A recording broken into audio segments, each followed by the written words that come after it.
Hi, Paul. You should be able to talk if you're on mute. Yes, I can. I might sorry, I had big problems getting on Microsoft Teams on my computer, doing it through my phone here. But I hope it works. I'll keep trying to plug in elsewhere.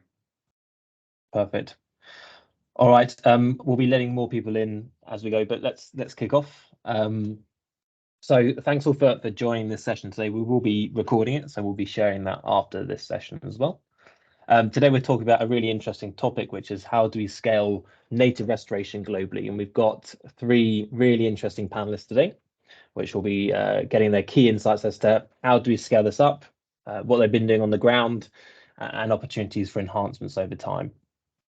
I'm the moderator today, so I'm Mike Davies from the Social Carbon Foundation, which operates the Social Carbon Standard. In terms of the key agenda for this session, we're going to start off on introductions, where our different panelists are able to introduce themselves, the work they're doing, and some of the key insights they have around native restoration. We're then going to be moving on to a panel discussion. So the purpose of this discussion is just to explore a lot of the topics that will be discussed in more detail. Thanks to all those that submitted votes for the poll we ran on LinkedIn early in the week. We found some really interesting insights, so we'll be directing the questions and that panel discussion around those key topics that people are most interested to learn more about. And then we also will be running a Q&A for at least 10 minutes towards the end of the session. So really keen to hear everyone's questions that they have for the panel.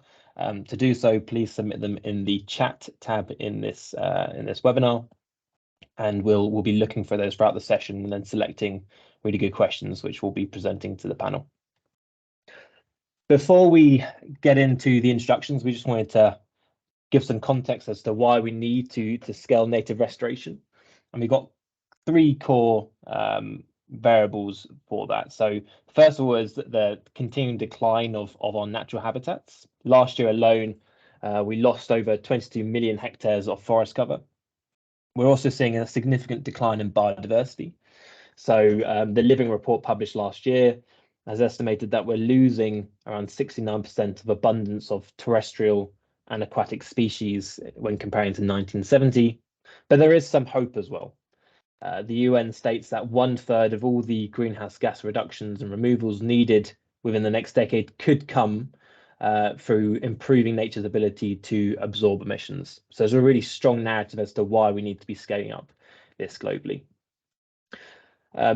Social Carbon and the Eco Plus Foundation also did publish a report yesterday which looked at afforestation and reforestation in the voluntary carbon market. And one of the key insights from that was the lack of native restoration occurring. So only 12% of all the projects we analysed are planting more than 10 native species.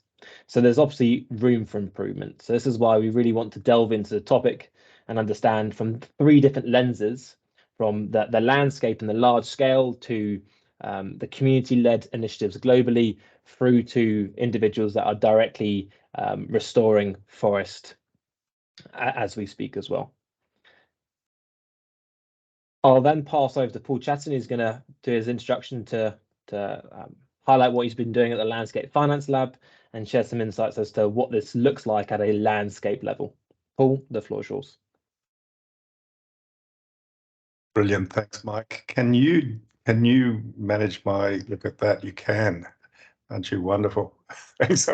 Hello, everyone. Very good to have you online and to be here. And I must say, social carbon deserves to be known much better than it is. It's I've just come across it.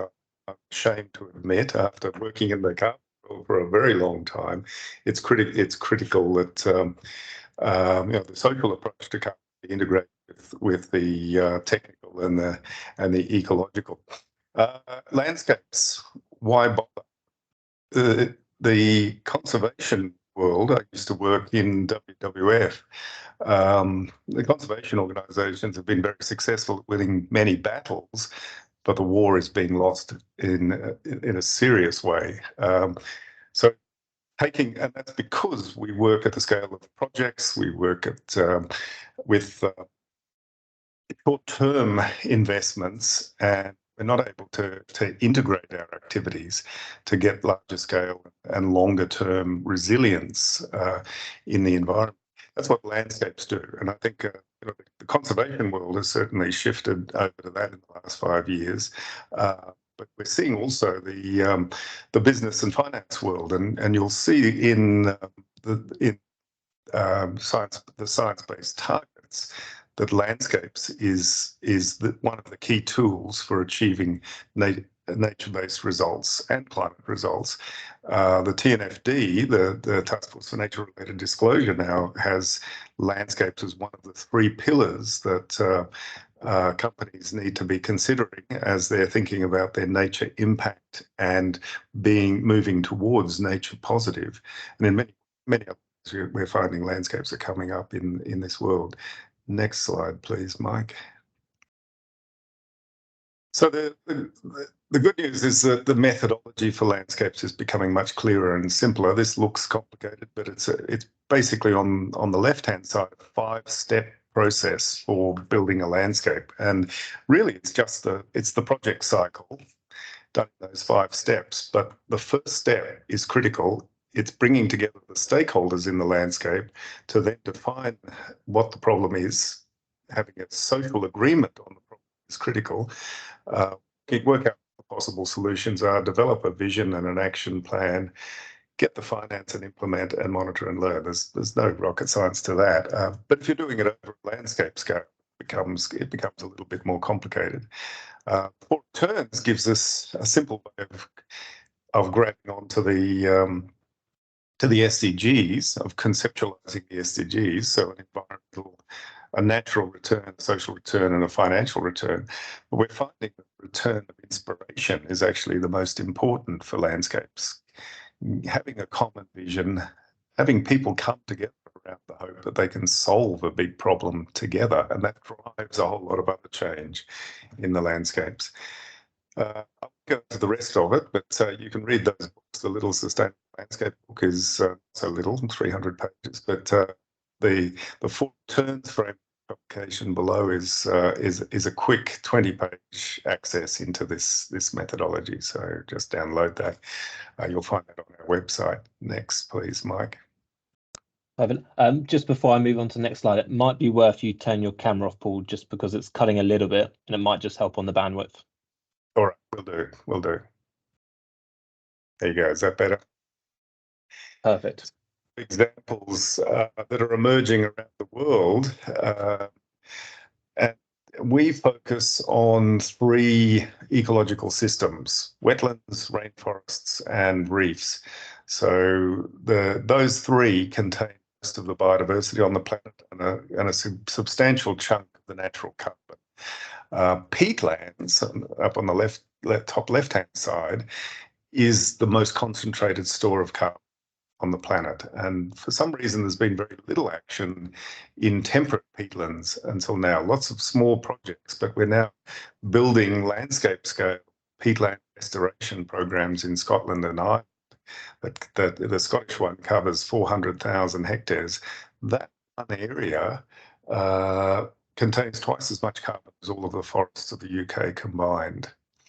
We're seeing similar, very large landscape programs in the world of forest carbon. I helped to design the Mine Norweg program in DRC, which is as big as Switzerland and Austria combined. And there's others that have been developed of that scale. I think they're complicated. If we can find a simpler way of doing those large-scale carbon programs, it solves a lot of the problems that you've seen, a lot of the criticisms of the carbon world, that it helps to get better baselines, deals with social engagement, and make sure that there's a link to national systems. In the area of supply chains, there's some really interesting innovations. And we were involved in a very powerful project in Sumatra in Indonesia with Michelin Tire Company. They had a major risk to their operations that the rainforest around was being destroyed. They didn't want to get blamed for that. With a number of players, we helped them design a 400,000 hectare program that brought in a $210 million sustainability bond. So the aim there was to shift their plantations to being more wildlife friendly, their rubber plantations, restore forests on the side, and protect a national park that had tigers, orangutans, and elephants. And I heard the other day that the number of elephants in that region has now tripled. There's been some criticisms of that program, but I don't think they're fair. I think it's quite an extraordinary program and shows what corporate contracts linked to large finance can do to change environmental and production sustainability. And then the last one is reefs, to protect the reefs of Fiji from land-based runoff, and that one's become a small business solution. An incubator called Matanataki was set up that reviewed 120 businesses, and it was able to buy waste dumps that were poisoning the reefs and turn them into recycling centres. It's working on a whole range of other businesses. Quite exciting and worth a look. Okay, next slide, please, Mike. So just to give you an example, we go into a bit more detail. This is a peatland restoration program that we're developing in Ireland. We just had a steering committee 2 days ago with 8 government departments and a whole range of community and financial actors. It's aiming to restore 700,000 hectares of peatland. One program, very large results, long-term impact. It'll use using public money at the moment, and the European Investment Bank is providing investment. But we estimate up to $500 million worth of carbon returns, carbon payments, if we can restore that scale of peatlands. And that should attract commercial finance. So we're designing it with the energy sector, the forest sector, and the agriculture sector primarily. And it's driven by carbon credits and a biodiversity crediting system where we've actually been we're helping the government of Ireland develop a peatland standard for Ireland that will deliver both carbon and biodiversity credits, and that'll operate at catchment scale. So I mean, there's a lot of complexity in building these things, but if you can build them large, you can get very large results in the long term and achieve much lower costs per hectare in delivering results. Okay, next slide. Thanks, Mike. So what we're seeing is a shift from the standard sort of nature-based solutions that you see out in the world, which could be grant financed or commercially financed or performance payments, like carbon projects. Those are now being integrated into larger landscape instruments. And an example is that one I mentioned from Sumatra, the Tropical Landscape Finance Facility, which secured 95 million. We're now seeing investment funds that invest across multiple landscapes, like the Dutch Fund for Climate and Development. That's going into its second tranche very soon, and there's a number of others, Agri3 and so on. And then you get these thematic funds that invest in particular activities across landscapes. So it's still an early industry, but it's a growing one. It's building. Next slide, thanks, Mike. So there's lots of benefits to working at a landscape approach. You, as Michelin found in Sumatra, you reduce the risks and the costs. You can get cheaper finance. Michelin got much cheaper finance than they would have on the commercial market because of the green rating of their bond. It creates shared values between actors, which is and actually you can combine resources to achieve bigger results to deal with regulatory problems and so on, and gives you the opportunity to get much more accurate with your impact tracking and better stories as well. That's a big one for many of the actors. But as I mentioned, it's not It's not easy, not for the faint-hearted. Can be costly to begin with. It's very complicated. We're trying to make it much simpler, and we're getting much faster with it, but still an evolving methodology. So just let us know if you want to, if you have landscape programs that you think can be developed. We're very happy to work with you. And Mike, I think that brings me to the end. I'll hand back to you. Thanks very much for having me. Perfect, thanks, Paul. And if there's any questions for Paul, please pop them in the comments so we can pass them over to him in the Q&A session. We're now going to pass you over to Marina Duarte from Restore.eco, who's going to share some insights around the Restore platform and the work they're doing with a huge community of restoration projects globally.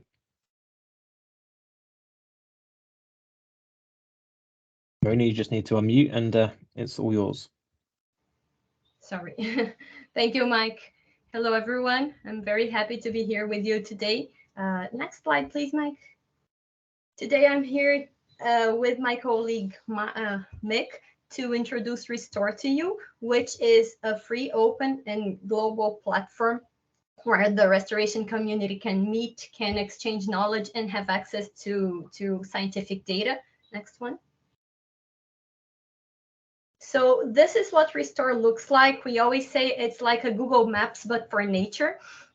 All you see on the map, you can see on the screen, are initiatives of restoration, conservation, or sustainable use of any type of ecosystem on Earth.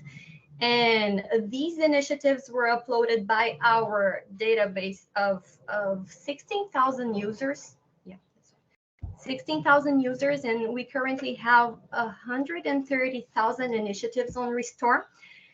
As a user, you can add your initiative to Restore to and be on the map you're seeing here. What we do to these initiatives is provide them with transparency and connectivity. Transparency because you can say what you're doing and show exactly on the map you're doing your work, and everybody can track your work using high resolution satellite imagery. And by resolution, I mean 30, 50 centimeters over a timeline. And we also provide them with connectivity because as you are visible on the map, you can see each other, interact with each other, exchange experiences. You can be more visible to funders, and funders can be more visible by you. And we also connect you to scientific data specifically about your site. Next one, please, Mike.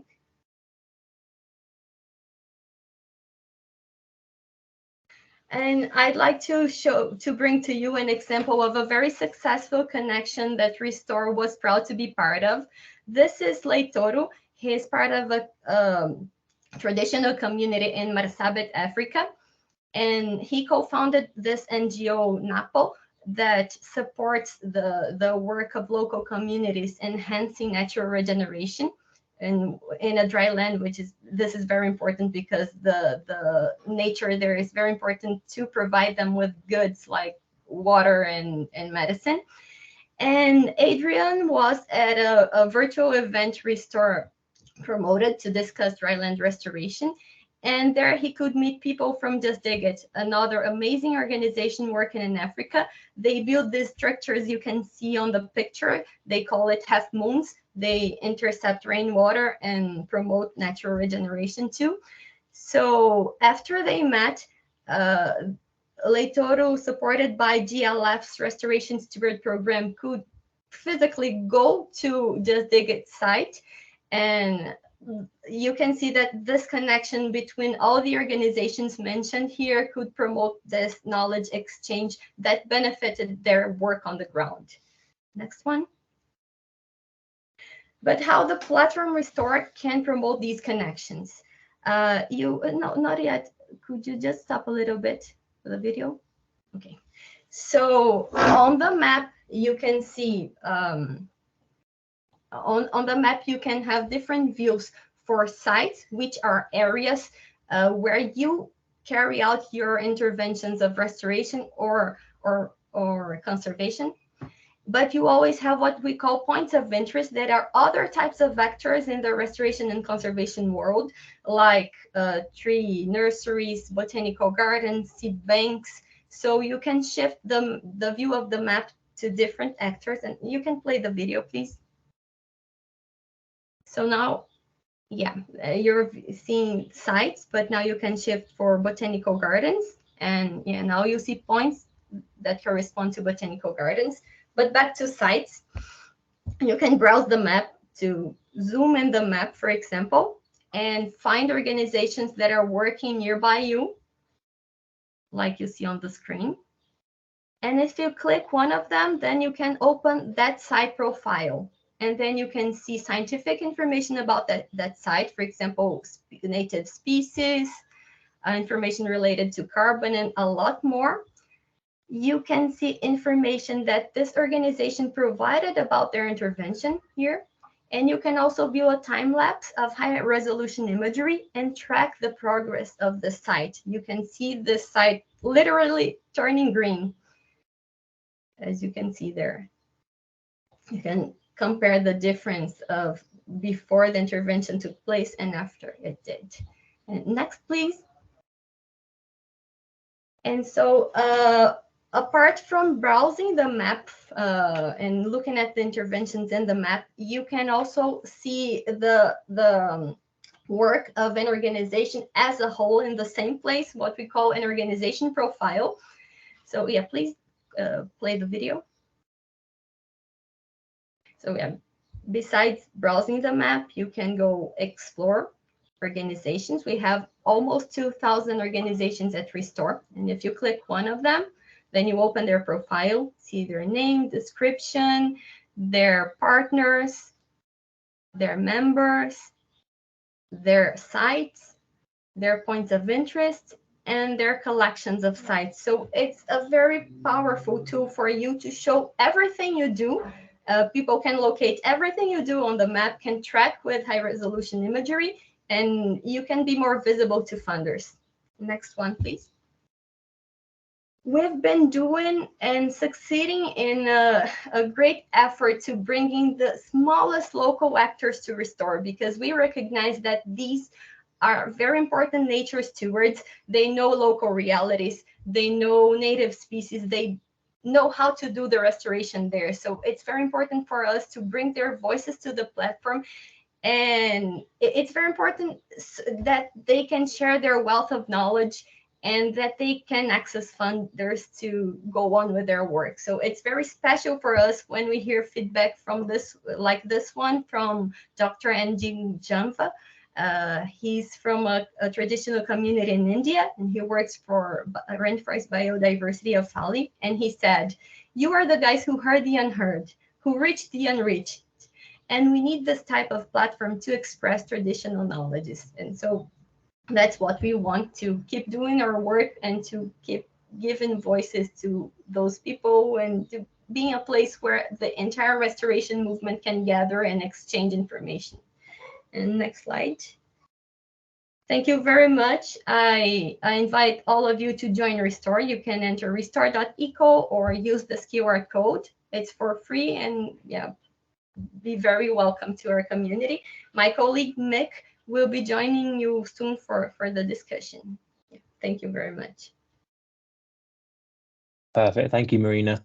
Really interesting platform you guys have built.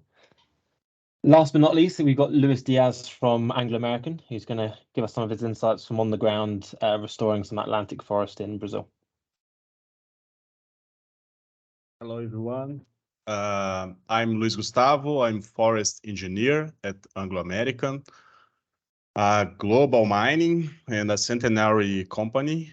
Today, thank you very much, Givaldo and Mike and the entire Social Carbon team for invite me for this important discussion. Today, I'm gonna talk about the restoration of Atlantic forest biome and our successful efforts to restore this vegetation and our experience and insights to scaling up the restoration. Next slide, please. So passive restorations is the spontaneous recovery of an ecosystem, of a vegetation after the interruption of the disturbance. Atlantic forest has a a large potential of passive restoration. Actually, 8% of the forest cover was regenerated along the last 20 years. Next slide, please. Here, just one of the examples of a lot of academic studies showing the importance of natural regeneration to scaling up restoration. It's cheaper and more efficient for high potential areas. However, it's important to understand the key drivers, because not all the areas has the same likelihood of regeneration. So understand the key drivers is very important. Next slide, please. Here's a review, a compilation with some studies in Atlantic forest, showing a ranking of the key drivers.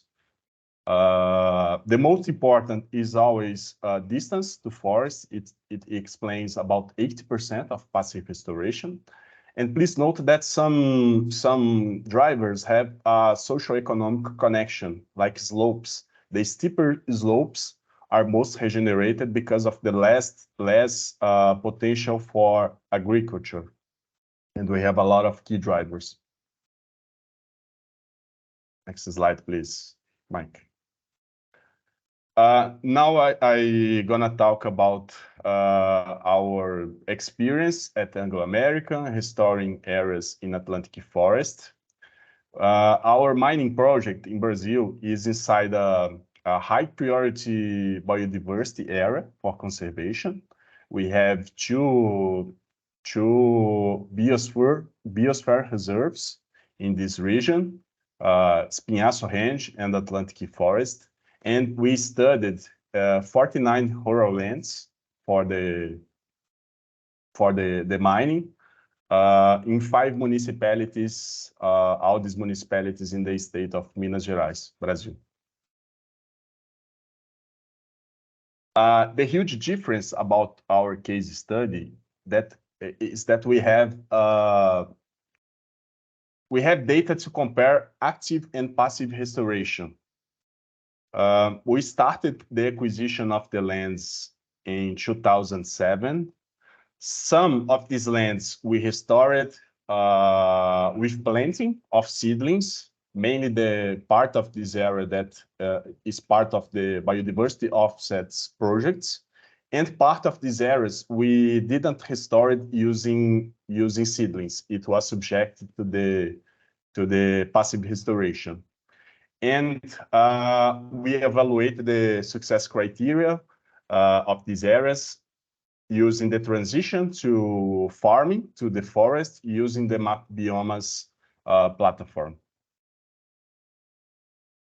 Next. So for who is still skeptical about the passive restoration, these figures illustrate very well how effective this technique can be. Most of these areas in these two figures was not planted, and they was restored. And just in our lands, we see more than 1,000 hectares of forest voluntarily restored in 13 years. The annual rate of forest conversion was higher than the average biome, and about 40% of these areas has been restored to forest. It's very significant. So the time since isolation is the best predictor. So for use passive restoration, you need to wait. Some key drivers for another studies like distance to forest, distance to river, slope was not significant in explain the restoration in our study. We also see that there is no significant difference between active and passive restoration in terms of transition to forest. We need to tell that Conceição do Mato Dentro and region has a high cover of forest and less fragmented landscape, and this helps passive restoration act. So seeing to the results on the graphic charts, passive restoration was more effective in converting pastures into forests after 10 years. So we need to wait. And active restoration is more efficient in the short term, but only if these areas were isolated for longer periods. And the next steps for this work, which is my master dissertation, is to compare these two techniques in terms of biomass accumulation and cost of implementation. Thank you very much. I'm available to questions and the discussion. Perfect. Thanks, Luiz. That was really interesting. So we're going to now dive into the panel discussion. So thanks all that voted in the poll pre this session on LinkedIn. So what was clear is that the two areas that people were most interested to learn more about is one is access to funding and finance and the different models. And then the other is around best practice for implementation. So maybe I point this first to the Restore team, so Mick and Marina. Given that you're dealing with so many different restoration projects globally, what are some of the key characteristics you're seeing from successful projects? Hi, everyone. I'm Mick, calling in from Portugal, and I work alongside Marina as a regional engagement lead. So I was thinking about this question Marina had shared with me, and I think we're seeing sort of 3 C's work very well for projects. On the one hand, projects that are community-based, so projects that keep local people at the center, at the core of their work, whereby citizens can be participating and involved, understand, and also be reaping the benefits of the restoration. You know, even the science is pointing to the fact that this kind of projects can be sustained over the long term, and we're having more and more evidence that this is a much more effective way of restoring plants, trees, of course, many times that are not only targeting a single indicator such as carbon drawdown, but also have this sort of human component, local relevance and use going on. So this brings us to sort of a second C that we're seeing work very well in projects on Restore, and also learning from NGOs associated with Restore. And that is this coexistence, the C of coexistence of both human and the non-human components. So as I was saying, it's the inclusion rather than the exclusion of human goals. And while we know that it's very important for projects to target ecological processes, recovering ecological functions, mimicking disturbances that are lost, working with reference native ecosystems, it's also really important to consider what type of ecosystem services might be missing or not benefiting locals, and how to restore those as well. Now, this is obviously quite a big piece of work, and it's very complex: ecosystem restoration, nature conservation, and so especially in a global landscape where we have a lot of economic disparity, we see also that collaboration, so that would be a third C, is really making a difference for a lot of projects. So we see many times local NGOs working in partnership with bigger organizations, umbrella organizations, to advance their work. These have access sometimes to more diversified range of funders. They have a more robust financial structure. Other NGOs, simply by establishing a foundation, a legal entity, sorry, those could not be NGOs to begin with without them, but projects that may start locally by just engaging in that step can come a long way to achieve their goals. So we have, for example, the Black Jaguar Foundation is a large NGO in Brazil that is training local people to become seed collectors, and then they can also buy these seeds back from the people that they have been training and use these in their restoration projects. I know of another great example. Contour Lines is also is a project working in Guatemala. It's connected to the Ecosystem Restoration Communities Network, and they have a structure that is US based, but at the same time they have sort of a teach the trainer approach to agroforestry and planting on contour lines, and they are able to scale the project from village to village in a way that is very much led by the local communities. So this is what I sort of would like to share. It's a brief overview of what we believe is working. Of course, it's a massive community that we have on Restore, and I'm probably missing on a lot of other success factors. That's really interesting. On the seed collection, I suppose if we look at Brazil, Luiz, and the work you've done, what is kind of the current landscape for accessing these native species? Is it well established, or are there opportunities for improvement? Thinking in seed collection, Mike, it's a recent and young market. We can find seed for all the restoration projects. But thinking in seedling, we have a good market, we have a good offer of seedlings, and we can find for the project of restoration. We are studying the offer, the local offer in Minas Gerais. We have a big variation in the regions, and we are also seeing a big requirements for companies to make the biodiversity offsets project, and some projects for carbon market. But we are very optimistic about the seeds market, because it becomes, we can turn viable some restoration techniques that we can't use today, like the muvuca. That's an indigenous technique that the guys put the seeds on the ground with fertilizer and grows a forest using just seeds. So we are optimistic, but the market has a limitation on the offer of seeds today.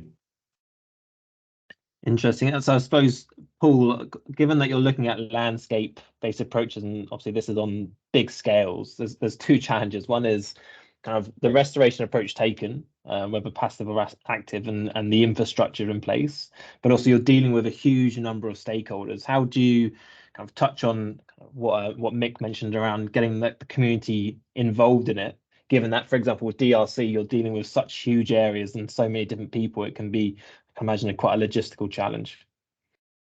Well, yeah, Mike, but surprisingly smooth. You know, so the DRC program had 300 meetings at multiple levels, from the village right up to international. It's got a major design based around community mapping of forests, and the communities themselves did their own forest maps just on sheets of paper, and then they were digitized and integrated up into a larger program for 9 million hectares of forest. And then initial pilots tested a paper system and built it out from there. It was built from the beginning with a set of different actors. I think we had partnerships, we locked in partnerships with 15 organizations who did 15 different types of activities with communities and others. Building in an opportunity to have forest tenure recognised to some degree with the community was a major driver, because no one owns their land in the Congo. It's all owned by the government, which everyone knows is a bit absurd, especially given that most government offices come from villages that own forests. So there's an appetite to change that. But yeah, it's a long, slow process. It can be done. The world of RED is far jurisdictional red is far too complex. It needs to be simplified, and we're taking those lessons to Scotland and Ireland for peatland restoration systems, using exactly those same models to build peatland restoration at scale, engage a whole lot of different landowners. I think it's interesting looking at where the money has gone in Scotland. There's been, back in the 1980s, there was a really big investment in forest restoration, and it's a mirror to what's happening today across the world. If you fly into Glasgow, you see all of these little pockmarks of spruce forest in the middle of these beautiful Scottish hills. They're awful. They're a disaster. They're a blight on the landscape. They ecologically make no sense, and economically now they're not very sensible. They're not very useful, and many of them are being pulled out in the peatland area because the peatland itself is really important. So as we build a forest investment system across the planet, I think it's really important that we're investing in native species in the right places, restoring connectivity. I think your report has been very timely, Mike, showing that the world is not going in the right direction yet. We all need to be informing the investors and the foundations that there's a better way to do it. And that's a multi-species approach and indigenous forest restoration. But I'll stop there. So on that point around the biodiversity and native species, Luiz, obviously there's a balancing act between access to supply and also the cost of acquiring all those variety of species. Is there a sweet spot in terms of the minimum number of native species you want to be planting if you're doing an active approach? Obviously, passive's great in that you're letting nature do the restoration and getting the diversity. But if you're doing active, obviously there has to be some deliberate choices. Passive restoration is slower than active, and we always see less species because we have less species able to compete with the pasture grassland and to make the transition to forest. But thinking in active restoration in our nursery, it's the biggest nursery of the Espinhaço range. We have about 120 species able to send to the nursery. But what we see on the field, it's not always is necessary all this number of the species, because the choice of the species for restoration, it's a key choice to the success of the restoration. You need to find species able to the heat that they're gonna find on the field, to the direct sunlight. And thinking it's a question for us too. We are seeing some reference that 20 to 40 species is the ideal. It's a asymptotic curve. 20 to 40 species is the ideal, the minimum that you need to put on the field to restore areas, to restore ecosystem services, species able to the conditions. So this is our key number, mainly thinking in carbon offsets.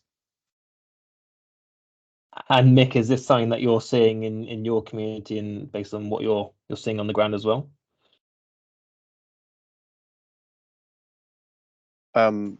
Apologize, I missed the last sentence. I'm having some issues with my connection.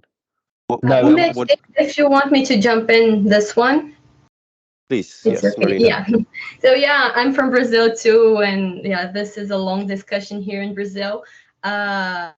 Past there was, at least in São Paulo, I don't know in Minas, Luiz, if it was the same for the entire Atlantic forest, but in São Paulo, when I started in restoration, there was a law requirement to plant 80 species. And yeah, this was because in São Paulo, the landscape is highly fragmented. But as Luiz said, a lot of people was discussing that maybe it's not necessary to insert such a large amount of species on the onset of the restoration project. And now the Brazilian law changed. They're not requiring you to add a large amount of species at the beginning of the restoration, but you have to monitor your restoration and check if this is naturally reaching a certain amount of diversity compatible to your ecosystem, the ecosystem you're restoring. Really interesting. If we then move over to the finance piece, because I know that's an area where the community are really interested to learn more. Paul, we'll go to you first. Obviously, the peatland initiative you're involved with, huge amounts of carbon. We're looking at, you mentioned over 100 million tons. How do you see this working and you mentioned carbon is going to be one of the key tools. Do you see this being something that the national government will use as part of their NDC or sell to other countries for ITMOs, or would this be something that they'll be selling to institutional buyers, for example? I think a mix of both. In Scotland and Ireland, we're designing it to be able to work for a number of different financing sources. So, obviously grants initially to get it going, some impact investors who are interested to take some risk to build the system, but then the carbon tax in Ireland, the government is indicating that some of that may go to help buy the initial credits that are coming out of the system. There's a lot of interest from commercial actors. Farmers have to show that they're reducing emissions on their own property, and agricultural purchasing companies, milk buyers and so on, dairy companies have to show that they're producing lower carbon milk. The easiest way by far to do that is to secure peatlands on a property. That'll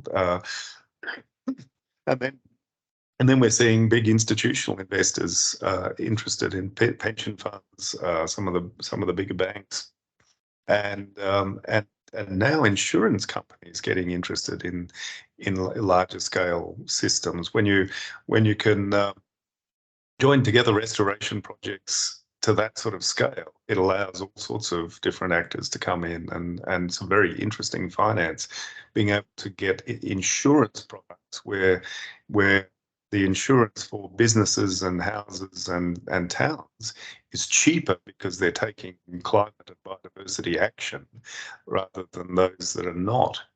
Gives a big incentive to businesses to start thinking about getting on board with these sort of things and supporting restoration.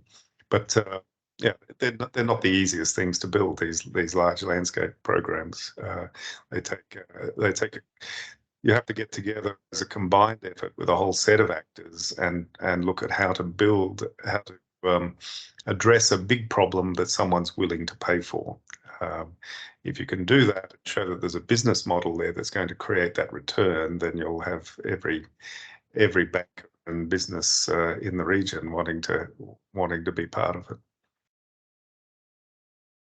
Super interesting. And then if we look at a significantly smaller level, Mick, from the community you're dealing with, how are they predominantly accessing funding? Is it through donations? Are they looking at carbon as well?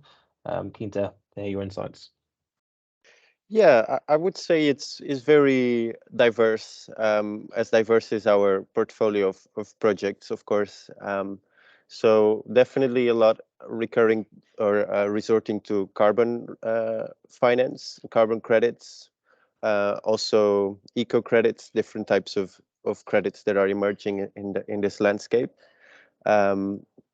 Many projects rely on philanthropy type of donation, so are much more, in a way,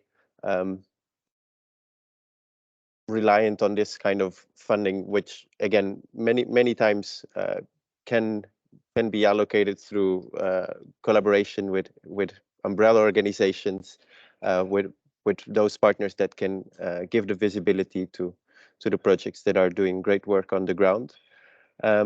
We have some projects, of course, I would say not a share that is as big as we would love to see by now, that have business models that are able to sustain some of their work, whether that is through ecotourism, through the production of coffee in the shade of native trees, and in that way being able to bring back important rainforest species. So this is, I would say, like the breadth of funding streams we're seeing is donation based. Some organizations have a set pot, let's call it that way, that is allocated to project implementers, and then they will source their capital from things like consultancy services, co-writing some applications, and earning earning on commission there. And so that there's, it's kind of hard to say what most projects are relying on, but I would say a bit of everything. Will depend a lot also, as has been said, on the scale of projects. And I suppose if we look slightly larger, if from the projects you're seeing, which are, say, maybe more than 5,000 hectares, are they looking on using multiple sources of income? So, for example, agroforestry systems where they're getting a crop plus the carbon potential, or are they looking predominantly at carbon? Kind of what is the key trends you're seeing in that space? I'm a bit reluctant to give an answer without the data. Marina, maybe please fill in if you feel that would be good. I think such large scale projects are mostly in the carbon space, so they will have some form of verification. It is typically the case that when projects are bigger, I think this kind of market becomes more interesting for them. If they are smaller, community-led, and also, again, really perhaps having a stronger educational component, or local empowerment, that will have a different funding associated with it. And Paul, I suppose, given that some of the landscapes you're working with, I'm going to go back to the DRC, there's obviously growing populations. Are you seeing that there needs to be that blend between the actual native forest, which is there going to be pure for forest, and then the other models, agroforestry or others, where there might be non-timber products that are needed to bring the community and the local stakeholders on board? Yeah, one of the key strategies of that DRC project was to plant fuel plantations to supply charcoal to Kinshasa to reduce the pressure on the native forests. The native forests had been stripped out and were being increasingly eaten. So that suddenly gave us the opportunity to offer some finance to the timber companies who, as a conservationist, I was traditionally fighting with. And we ended up shifting 1 million hectares of logging concessions either to become conservation areas or to become reduced impact logging, following much higher standards, as well as building these community-owned plantations with the timber companies as advisors to the community. So a very different model, but one that worked for everyone. And I think that's the exciting thing when you start looking at larger scale and longer timeframes. It no longer is an us-them in the individual concession. It's either the loggers or the conservationists are right.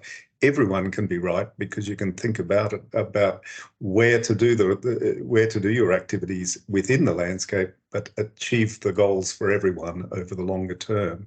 And there's not the urgency to deliver immediately as well.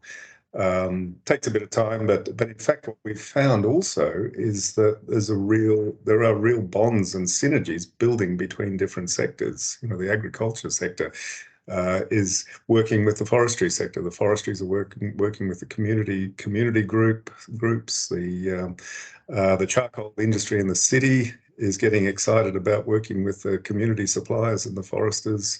It's building all of these connections that weren't there, and previously they were points of conflict. Amazing. given we've got 5 minutes left, we're constantly monitoring the question section. So get your questions in. We haven't seen any yet, or they've been answered already by Marina, focused towards the Restore platform. So get them in. But we'll keep discussing these topics while those questions come in.